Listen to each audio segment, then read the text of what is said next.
প্রায় এক যুগের বেশি সময় পর কুয়েতের নাগরিকদের বাসাবাড়িতে গৃহকর্মী হিসেবে কাজ করা নারী ও পুরুষরা নতুন সুযোগ পেয়েছেন। শ্রমিক সংকট ও শ্রমিক ব্যয় কমাতে গৃহকর্মী ভিসা থেকে কোম্পানি ভিসায় পরিবর্তন করা যাচ্ছে, যা স্থানীয় বাজারে শ্রমিক সংকট ও স্বল্পতার কারণে ঘাটতি পূরণে উল্লেখযোগ্য অবদান রাখবে বলে মনে করে দেশটির সরকার।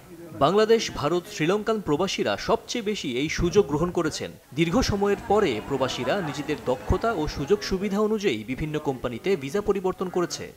যারা কুয়েতিদের বাসায় কাজ করতো তাদেরকে তারা চাইলে বিভিন্ন কোম্পানিতে আকামা পরিবর্তন করার, তো আমিও একটা ট্রাভেল এজেন্সিতে আকামা পরিবর্তন করেছি।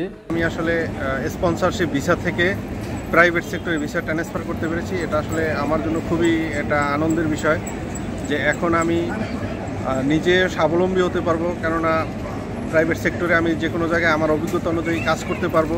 বাড়িতে কিন্তু হচ্ছে আপনার একটা নির্দিষ্ট বেতন থাকতো, কিন্তু ট্যাক্সি কোম্পানিতে আসার পরে আপনার হচ্ছে একটা স্বাধীনতা থাকে এবং আপনি আপনার আপনি ইচ্ছে মতো আর কি কামাই করতে পারেন। আপনার ইচ্ছে হলে আপনি কাজে যেতে পারবেন, ইচ্ছে না হলে আপনি বাসায় বসে থাকলেন। একটা কাজের স্বাধীনতা আছে, প্লাস অতিরিক্ত ইনকাম করার সুযোগ আছে এখানে।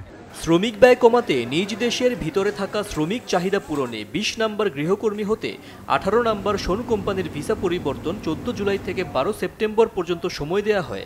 নির্দিষ্ট সময়ের মধ্যে বিভিন্ন দেশের প্রায় ৫৫,০০০ গৃহকর্মী নারী ও পুরুষ শ্রমিক ভিসা পরিবর্তনের আবেদন করেন। এই ২ মাস সময়সীমার মধ্যে যারা পূর্বের কফিল থেকে রিলিজ অনুমতি নিয়ে সঠিকভাবে ফাইল জমা সম্পন্ন করেছে, তাদের প্রাইভেট কোম্পানিতে ভিসা পরিবর্তনে কোনো বাধা নেই।